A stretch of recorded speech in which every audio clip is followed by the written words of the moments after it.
This is the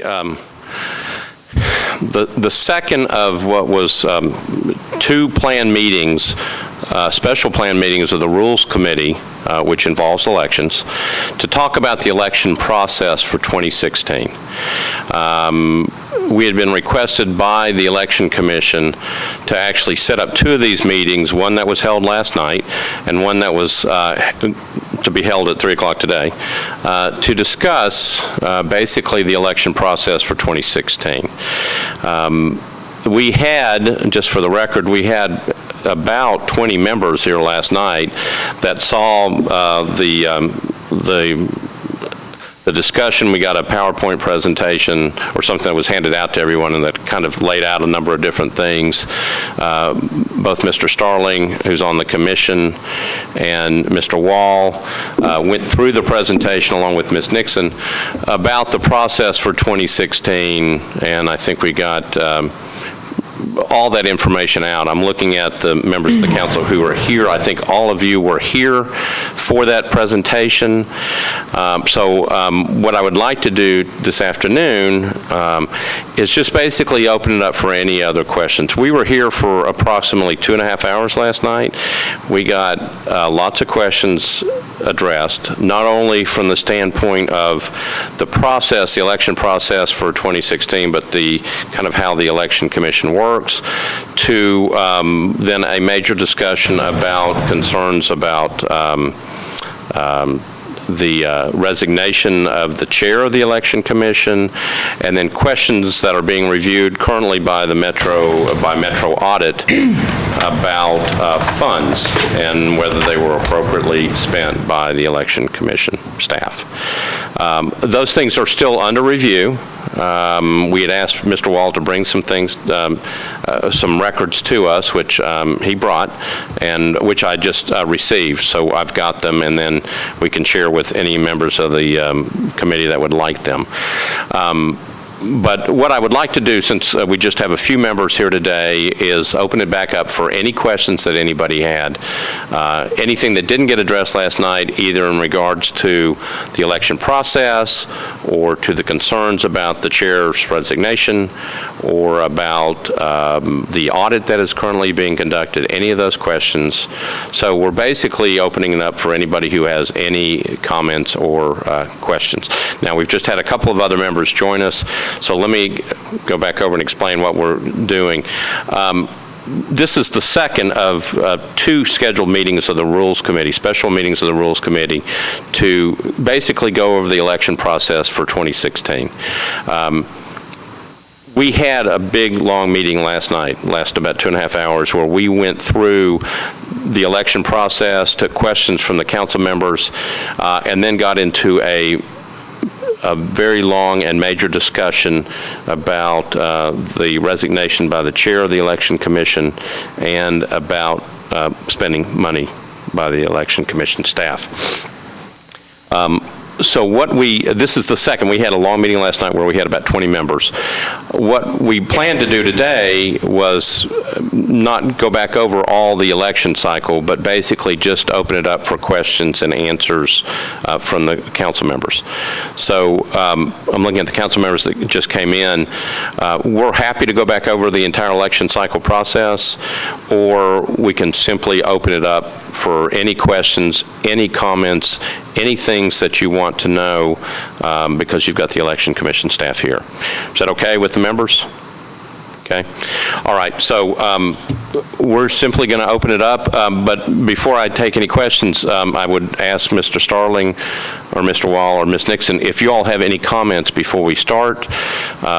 We just saw you approximately less than 24 hours ago. But as we said last night, we're taking this matter very seriously, and if there's anything else that you need to let us know about where things are in this overall process, we'd invite any comments that you have. Mr. Starling, and I think you're on. Thank you, Mr. Chair. Good afternoon. First of all, I just would like to say that the Davidson County Election Commission's focus is on March the 1st. And actually, February the 10th, when early voting begins, our staff is focused on making sure that all sites are open, all manned, the necessary equipment is there, the training's been done, and those are the sort of things that we'll sort of focus. I know that these other issues are out there. We've assured staff that things are going on as normal. We're very proud of our staff and what they do and how they do it.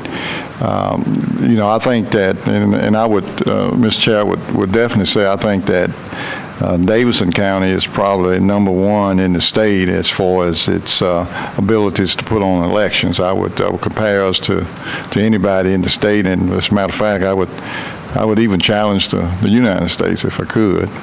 But that's our focus. I talked to Mr. Wall earlier today, and we had a call, and he may want to talk a little bit more about that, from one of our poll officials, and saying, are we still having elections?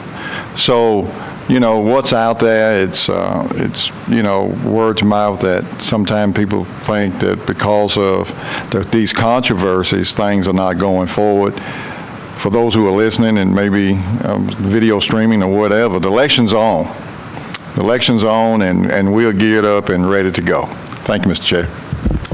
Thank you, Mr. Sterling. Mr. Wall, any comments? I would just like to amplify a little bit about this call that came in today to one of our staff members who really is the contact for all poll official assignments. And I just got a quick overview of the conversation, but I think the concern on the part of the caller was, am I still going to be working election day? Are we still going to do this?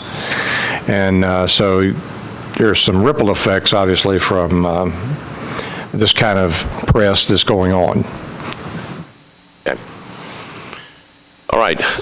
Councilman Glover. Thank you, Mr. Chair. I think what you've just said is absolutely critical. If any of us who are political junkies watched what occurred last night in Iowa, it's more than apparent that we're going to have a strong surge, in my opinion, to voters. So I think the key thing that I want to center around is, are you ready? It sounds like you are. February 10th is rapidly approaching, and so therefore, I think the critical thing that we looked at last year in Budget and Finance was, did you have the funds in order to make sure we were able to do the early voting as was appropriate? It certainly sounds like you are. And then I guess I will kind of close it with this. First of all, I do think you guys do a phenomenal job. What's happened has happened. There's nothing we can do to change any of that. I think the focus, though, looking towards the election coming up in March is absolutely the right place to be.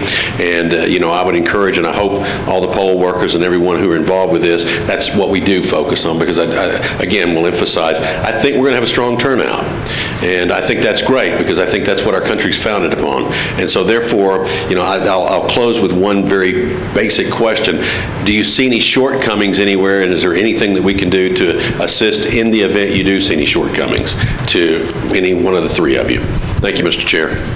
As far as putting on the election, early voting, as the chairman said, starts on February the 10th. And election day, of course, is March 1st. We will have, at this cycle, we'll have 11 early voting sites. They'll be fully staffed, fully trained crews. Funding is adequate, and so that's ongoing for early voting. Election day staffing is also pleasantly ahead of what was occurring when I first stepped into this job. We have actually, through Saturday, we have assigned to work 1,931 poll officials on election day. I'll compare that to my ever-failing memory, but I was told in 2012 for the presidential election, the number of poll officials was about 1,150. So we're considerably ahead of 2012, and it was the 2012 election that precipitated the state report on the performance of Davidson County in that time period. As far as where we are, we have about 100 Election Day classes scheduled for this cycle. Through Saturday, we'd conducted 46 of them, and that accounted for 939 poll officials.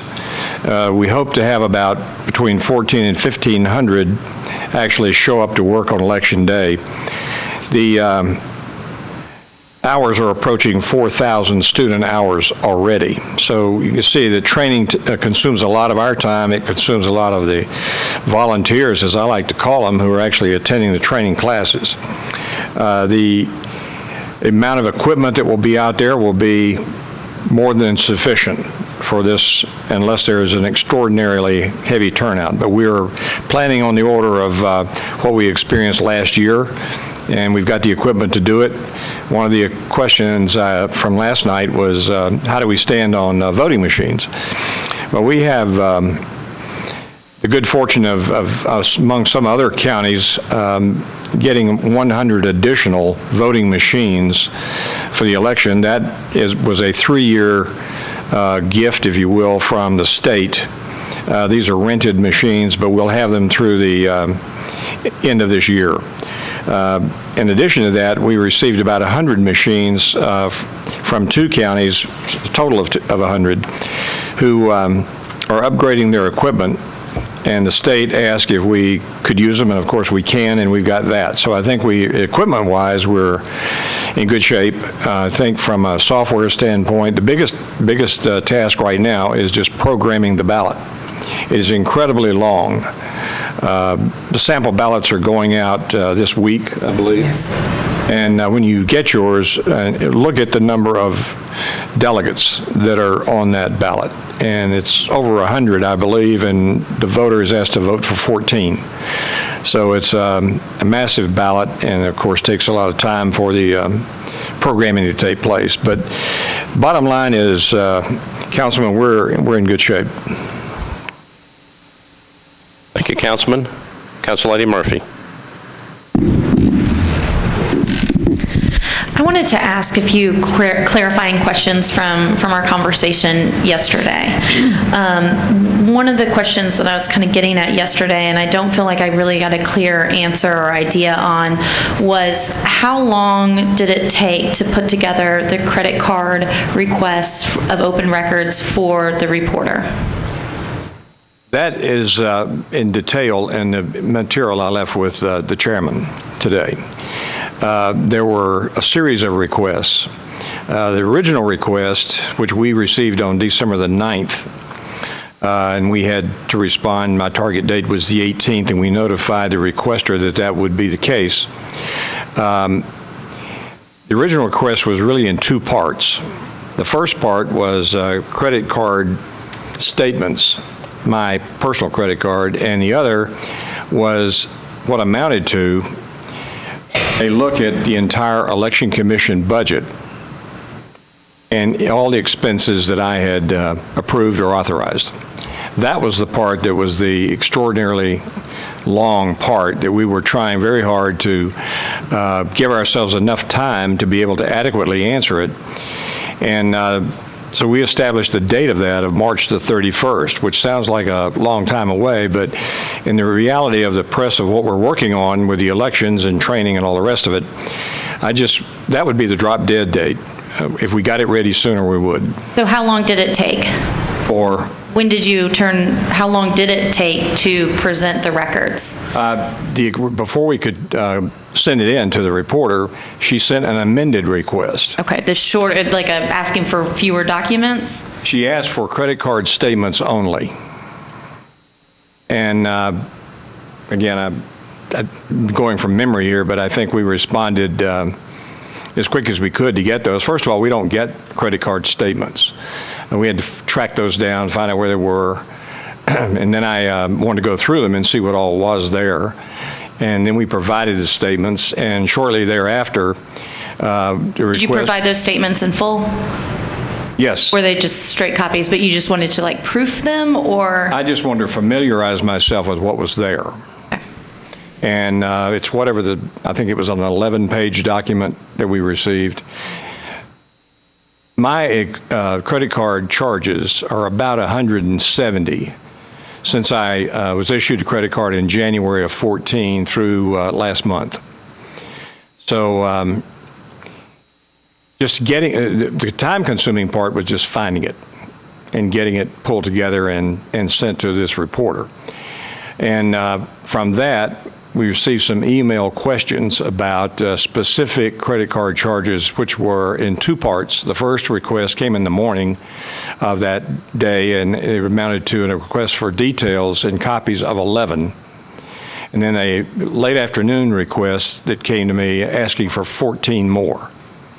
And that information, that report, was turned over to the reporter by then Chairman Buchanan on Thursday.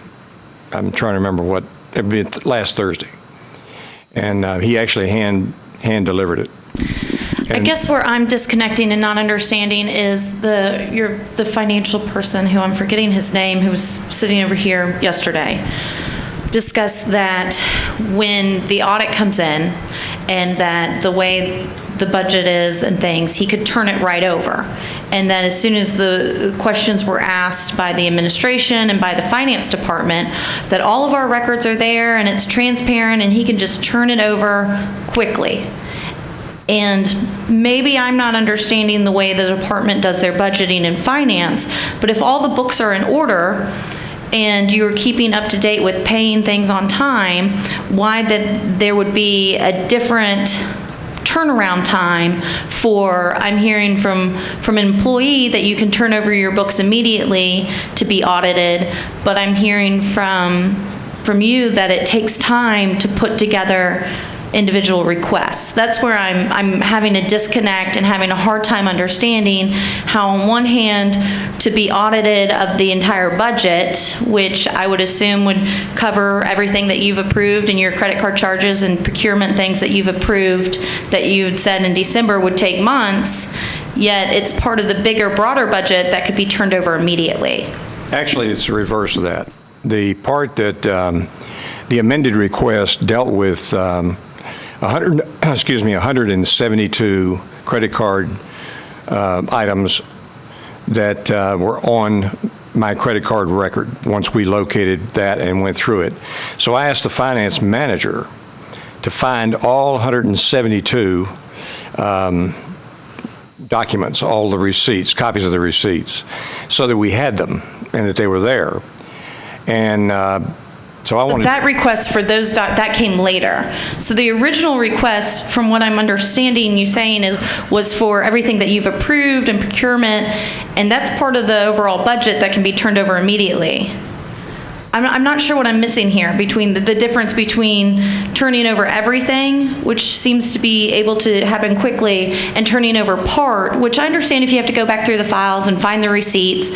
And I guess while we're on that topic, let me clarify. So when you make a purchase with the credit card, do you ask your financial manager for approval of that purchase before or after you make the purchase with the credit card? I send it to him after the fact unless it's over the limit. You know. Okay, so you choose whether you feel it fits the policy or not, and then you turn it into him to justify. Because yesterday you're saying that he's the one who kind of clarifies whether it fits the policy or not.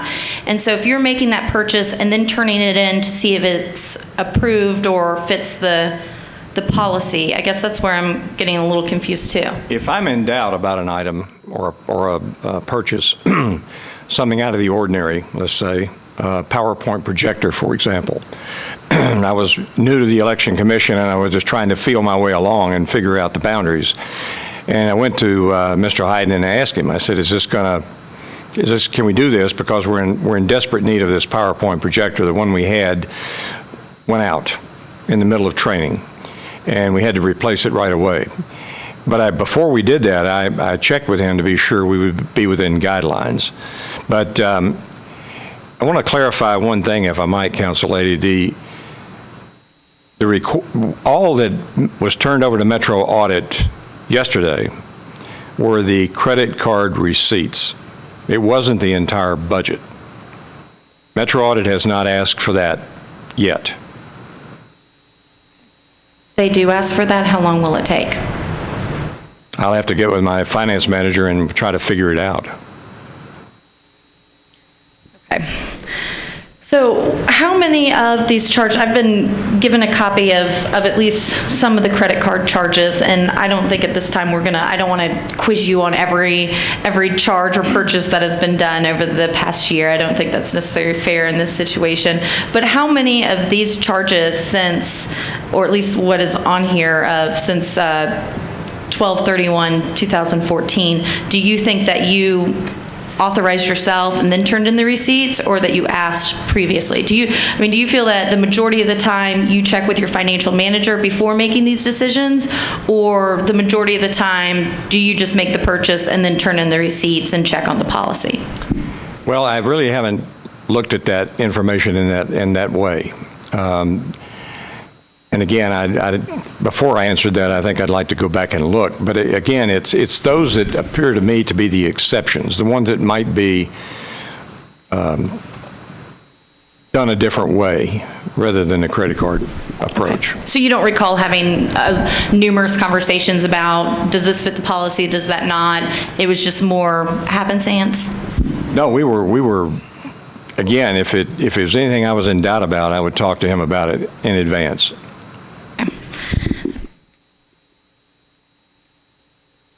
And the credit cards y'all were issued were 2 cards. One was to you and one was to Ms. Nixon, is that right? Yes. That's Okay, right. and they're separate.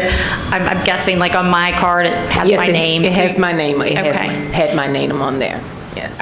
And at the time of the press open records request, were any requests made on Ms. Nixon's card? Not at that time. Okay. Have both cards have been cut off at this point? That's correct. Yes. Okay. Is that causing any issues with current trainings or any other problems? Not yet, but it will, because we have a lot of last-minute election supplies that we find out we need. We try to provide bottled water in the training classes, and we're getting pretty low on that. And I know that the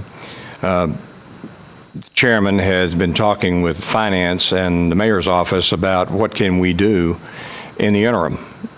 And I think that is being worked out. That's my understanding, although I'm not sure we yet have an absolute answer back. But I know it's in process to try to get that resolved. I am new to Metro finance and procurement policies and procedures. I am just going off running, working on some campaigns where we can kind of guess and budget, we're going to need water for our volunteers on election day. We provide food for X, Y, and Z day. Is through Metro procurement or through any of these vendors you use, I noticed that, like, for example, there's a restaurant that seems to be used a lot for what I'm assuming is volunteer food. Is there no way to do like a purchase order or work through procurement to pre-order bottled water or those election day supplies? Is that not something that that doesn't have to go on a card per se, but could be thought ahead, rather than, oh my goodness, we ran out of Sharpies on election day, we better use the credit card? I think that we're pretty good about anticipating needs like that, but that wasn't always the case. We had to sort of evolve into a better performance standard. And for example, the restaurant charges that I'm assuming you're referring to is a restaurant in the area, but it had nothing to do with election day food or anything like that. That is usually ordered from, I think there are 2 or 3 different catering operations that we've worked with, and they're reliable, and everyone seems to like the menu. And I would just think if you have a relationship using the same caterer over and over, they could invoice you or something where we're not having these questions come up later and having to justify them and that kind of thing. Because from what I can tell, just looking over the notice of delegation of purchasing agent's authority, it says the use of credit cards are limited to non-contracted purchases, pre-approved travel, emergency purchases, conference registration, and I'm sure there's other items, but it just seems to me that a lot of these things that could be pre-planned could be worked out and not have to be put on a credit card that would pop up. So, and maybe that's something that we need to look at when we're looking at and talking about this policy on a countywide basis. So, thank you. Thank you, Council Lady.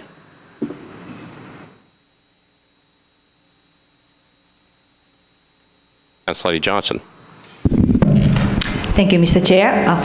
I am still a bit puzzled about Election Commission's expense policy.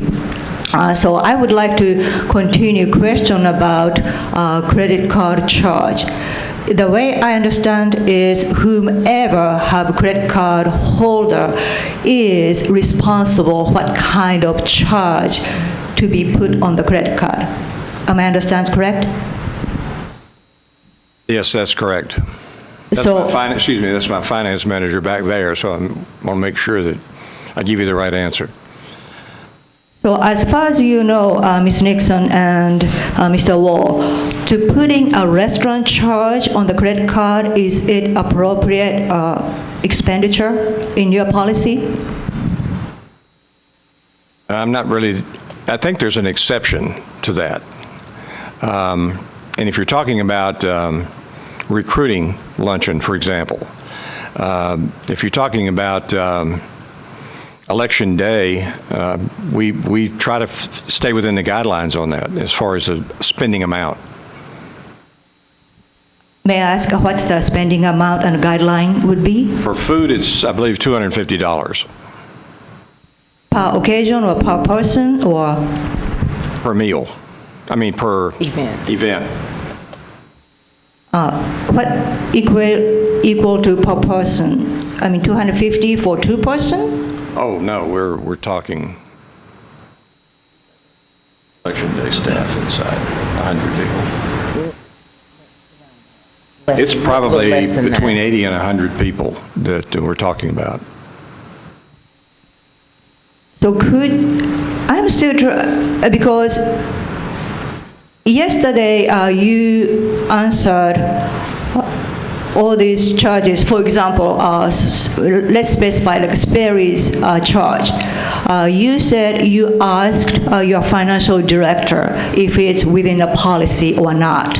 And if I remember correctly, you were told it was within the policy. Is that correct?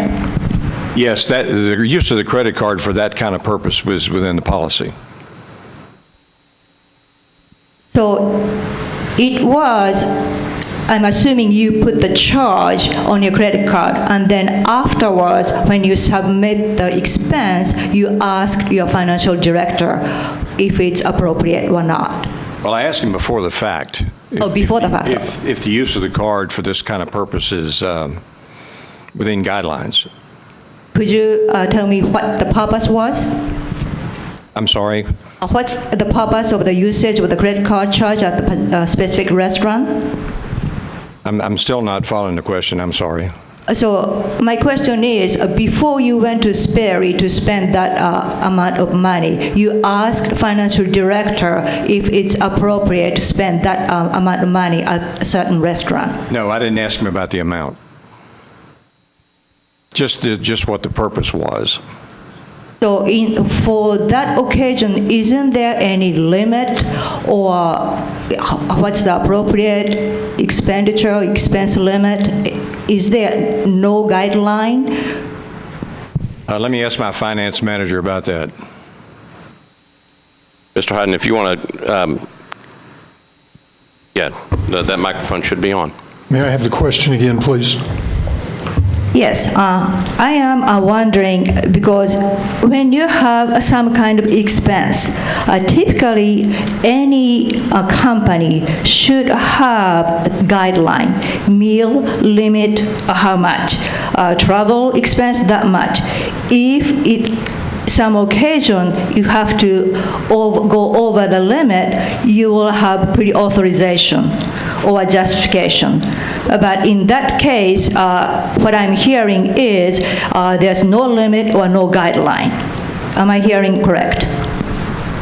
Well, Metro has a policy of meals if you're traveling outside the county, And there's certain districts within the state that are numbered to where a $22 meal may be good in Middle Tennessee, but yet in the Memphis area, you may have $32 to spend per meal. In Davidson County, it's probably about the same thing as what it is in Shelby County. So there is a limit as what is recommended, and if you go outside that, it needs to be discussed. So in this particular case, the one expenditure was in Sperry's restaurant, which is within Davidson County, not outside, not on the travel. So in that kind of expenditure, is it appropriate? I don't remember exactly how much they spent at Sperry's. I don't know how many people were there. I know Mr. Wall, and I think Mr. Buchanan was there, maybe some more. I don't know that number, but going to a restaurant in Davidson County, according to policy, which states that the term is general, that in the policy, that it can be allowable and be a legitimate expense. The answer really troubles me because when person goes to restaurant, it should have per person limit and purpose of the expenditure. So you don't know how many people are at the restaurant, you don't know what was for, yet you say it's within the policy. How could that be? Because if it's one person spending $120, is it appropriate? No. And so if you don't know how many and how could you approve that expenditure? Well, I don't approve the expenditure. The cardholder approves the expenditure. I allocate the funding into a source to where you can see it and everything is completely visible. If there's questions about it, we talk about it.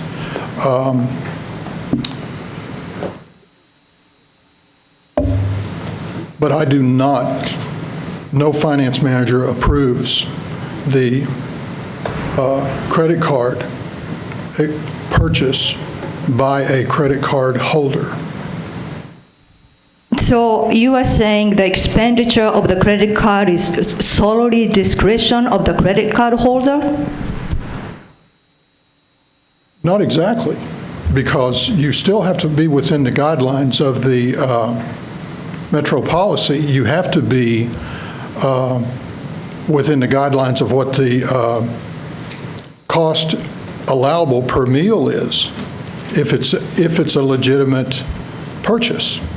You can't just use a credit card and go to McDonald's, even with the price that you can get there and buy your lunch. You just can't do that. You can't go somewhere to and run into a friend and go to McDonald's and buy your lunch or buy his lunch or her lunch. That's not allowable. You have to have an agenda. You have to be there on Metro business of some sort, and the department head of any Metro office in this government or any other government determines if they're the card holder, if they're the person that decides to use that facility.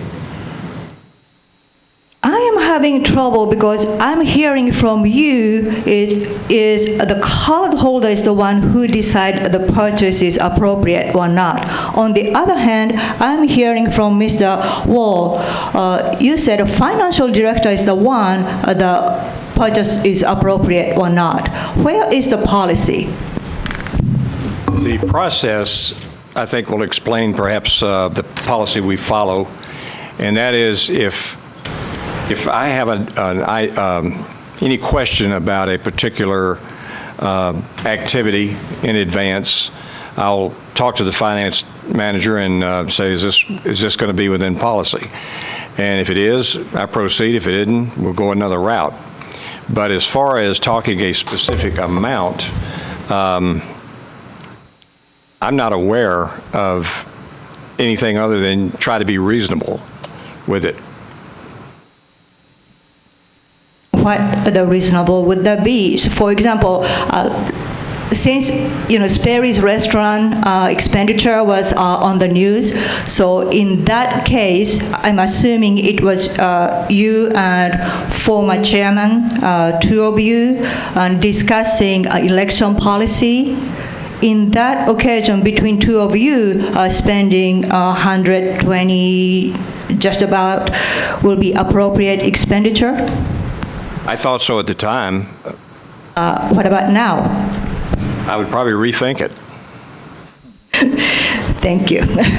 So what I'm hearing, I'm sure when Metro Audit comes up with a report, we will have better understanding of the internal expense policy. But what I'm seeing seems like as of right now, Election Commission do not have good expense policy or credit card purchase. So I'm glad credit card is no longer in use, but I really would like you to, examine the expense policy going forward. Thank you, Chair. Mr. Starling. Council Lady, one of the things that we're going to take a look at, and I have been exploring this with Metro Finance, is actually creating a ceiling on what that policy may be. What is a per diem say? Right now it's a little loose. It's kind of confusing to me. So I think that's something that we will definitely take a look at, and per meal, and I think we need to cap off where the spending should be. And I think that's something we're going to do. We're going to try to navigate through that and see if Metro Finance needs to give us the guidelines or we need to create our own guidelines. So I appreciate those lines of question. Thank you. Okay. Councilman Glover. Thank you, Mr. Chair. I don't know. What I do know is that we spent a ton of time talking about $123. Yesterday, we spent less amount of time where we authorized $10 million. And, I hope that you will go through your policy. I know there's going to be an audit that takes place, but I hope this body will stay focused on what our real responsibility is, and that's be good stewards of our taxpayers' money. And that is absolutely critical, and I don't want to see us taking our eye off the ball, which apparently we're doing right now. So the audit's been ordered, the credit card's been canceled, no further charges are going to take place at this point, correct? That's right. That's correct. Thank you, Mr. Chair. Thank you, Councilman.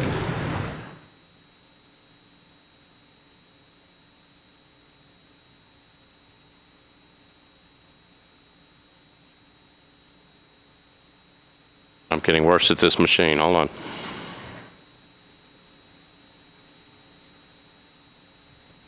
Councilman Swope. Thank you, Mr. Chair. I have to absolutely concur with what Councilman Glover has stated right here.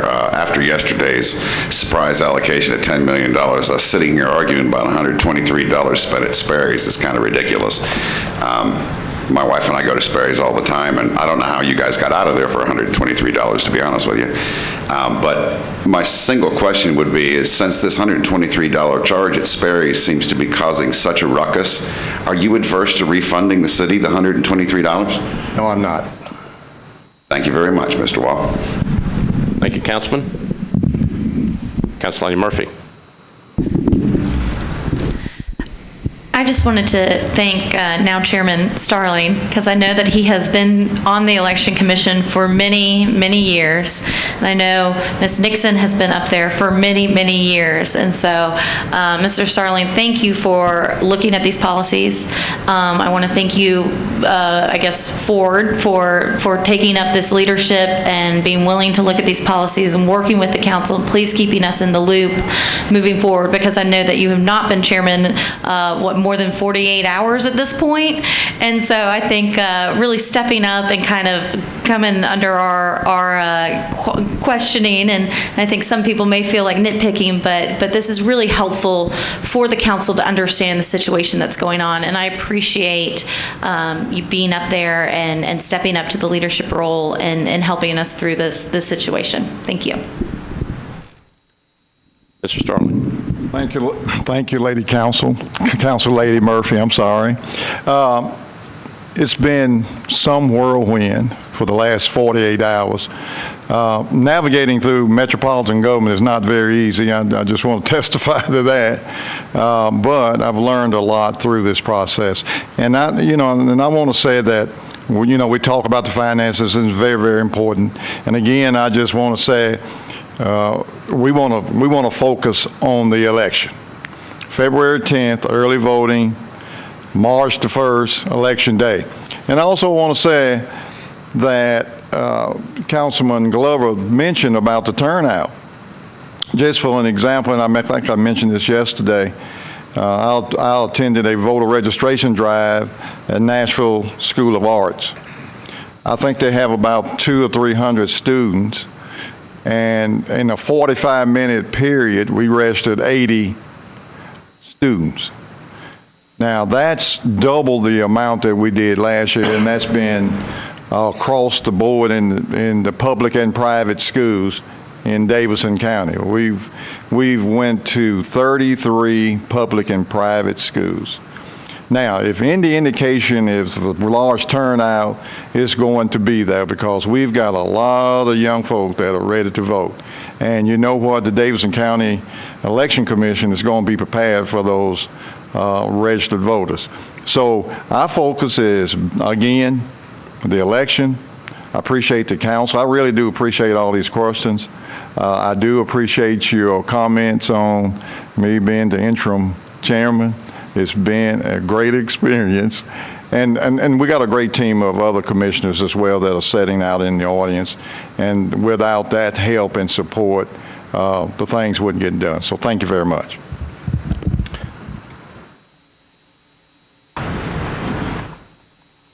Council Lady Johnson.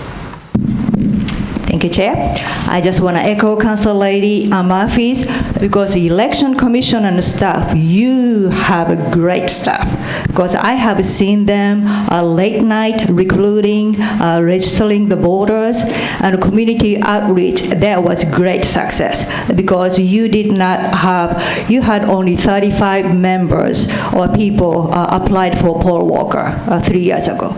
And you increased to 2,500. That's tremendous. And I applaud your hard work and really appreciate it. And election is coming, and it's going to be hard work. And so as far as expenditure, it's not $123. It's just, I wanted to point out, it was lack of policy. And I really appreciate you stepping up and try to make good policy going forward. And I expect it will improve tremendously. Thank you. Mr. Starling. Thank you, Council Lady Johnson. I want to give all the credit to the staff. If you look at, and Mr. Walls mentioned the 1,900 people that will be working on Election Day, and our staff at the Davidson County Election Commission manage all those 1,900 folks. It's not A.J. Starling. It is those people that manage that, and all the hard work that they put into it is really tremendous, and I am super proud of those folks. Thank you. Okay. Council Lady, anything else? No more question. Thank you, Chair. Okay. Councilman Elrod. Oh, Councilman Pulley. the new Councilman Elrod. I'm really sorry for being late here, but I did want to make one point before this ended. Although I'm not on the committee, I am on the council, and we care very much about public trust here. So you can go forward with your election, and I hope you do well there. But public trust is a big deal with our public officials, and $125 doesn't compare to $10 million, but public trust is a big issue with us, and how we spend our money is important. And I'm not sure I've got satisfactory answers to my questions about policies and about how this money is spent and whether it was spent properly. So we're going to be looking at that audit report, and we're going to care about those things, because there's plenty of people on this council who will care about those small amounts of money. So I just wanted to make that point clear. Thank you. Thank you, Councilman.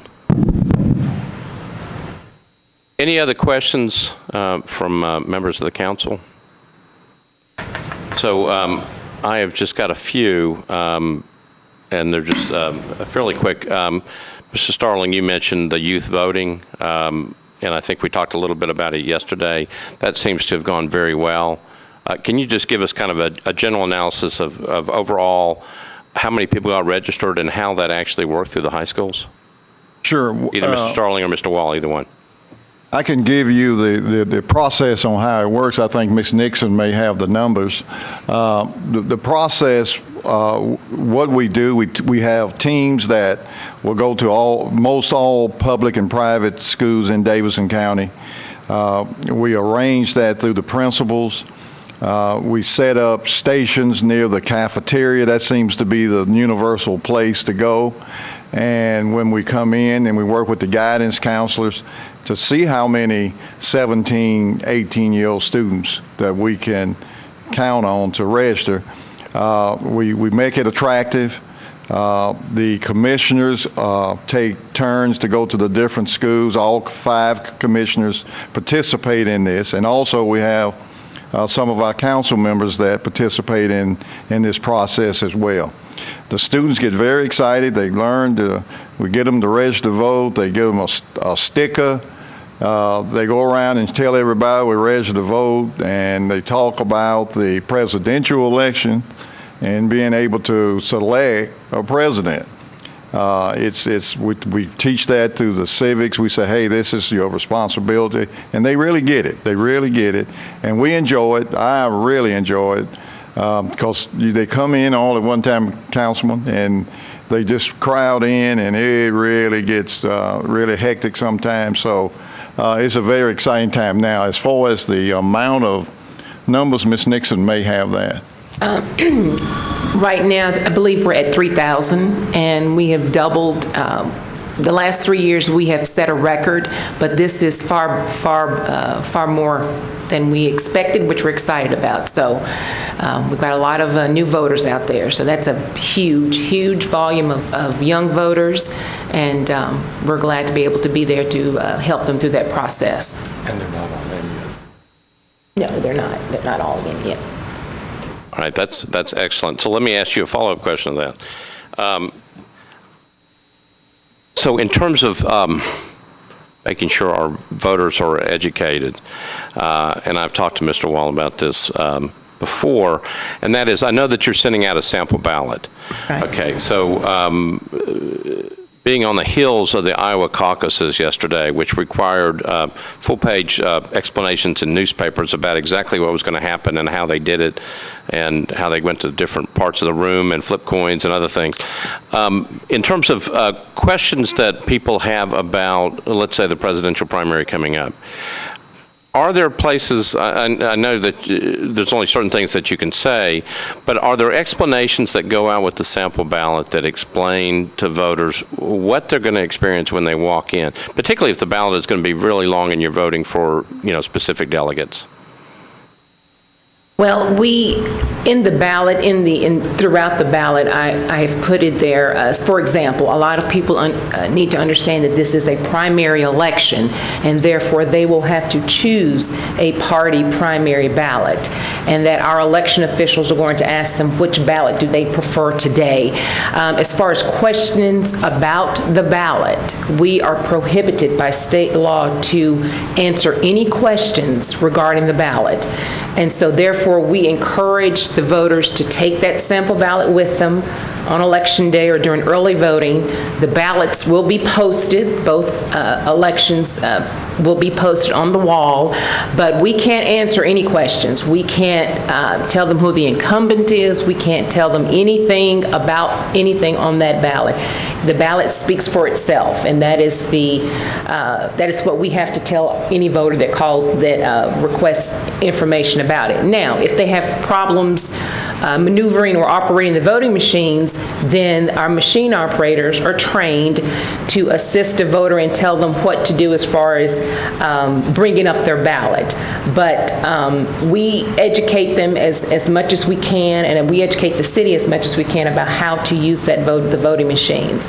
And actually, the Secretary of State's website does have the voting machine systems all over the county, and they do have a place on there where you can actually view our particular voting machine and know how to process that ballot. Okay, thank you.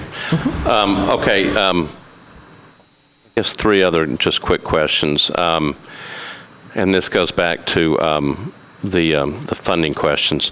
Mr. Wall, the 172 that keeps being mentioned, I think that was in the original request. Those are, would you explain to me one more time? Are those credit card charges that showed up with the Metro Election Commission? Is that where the number comes from? That's correct, Mr. Chairman. And it may be off a couple, but it's around 170, something like that. Okay. And would that have been any credit card purchases by, were they just yours? Were they I know there were two of you that had cards. So is every credit card purchase, is that what it was? Just the 170 relates to my credit card. There's another listing for Ms. Nixon's credit card, and but the specific request was for my credit card, and that's why I know that number. I'm not sure I know how many were actually on Ms. Nixon's. Okay. Second question is, in terms of a lot of questions, particularly from Council Lady Murphy and Council Lady Johnson, about the education process, understanding the policies and making sure the approval processes are in place. Besides getting a form when you get a credit card from Metro that says these are what you can do and this is what you can't do, are there some educational guidelines?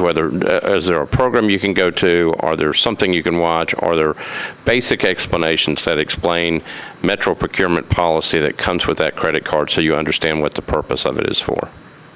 Not as you described, Mr. Chairman. As far as any guidelines, that's really all we have. It comes from Metro. But as far as any training or anything beyond that, I recall just going down to finance and with my finance manager and being issued the card, signing for it, and handed the envelope that had it in there. And that was it. So I asked him a lot of questions about this.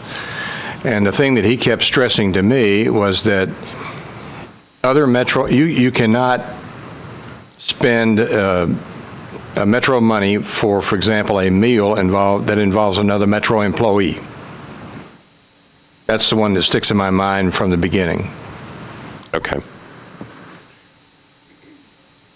This goes to Councilor Johnson's question. Was there ever an indication of how much money you could spend if you were out at a mill, exactly what the limit was in terms of what could be expended?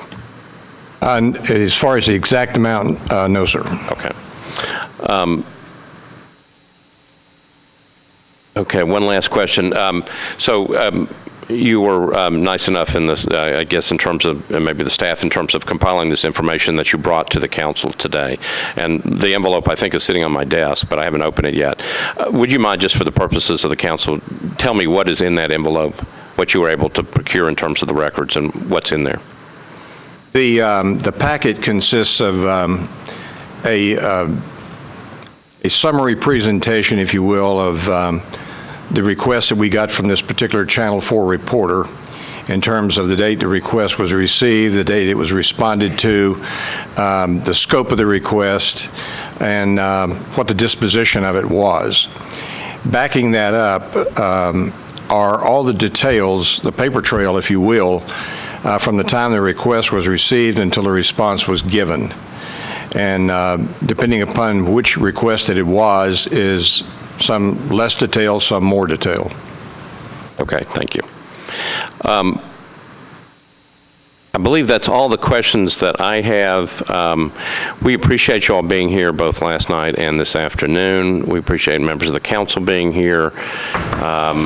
We appreciate the information being brought today. I would say that obviously we understand the situation. We understand that Metro auditors are reviewing the situation. I guess what I would simply ask is once we get more information in terms of information from Metro Audit and after review, we might want you to come back if we have additional questions.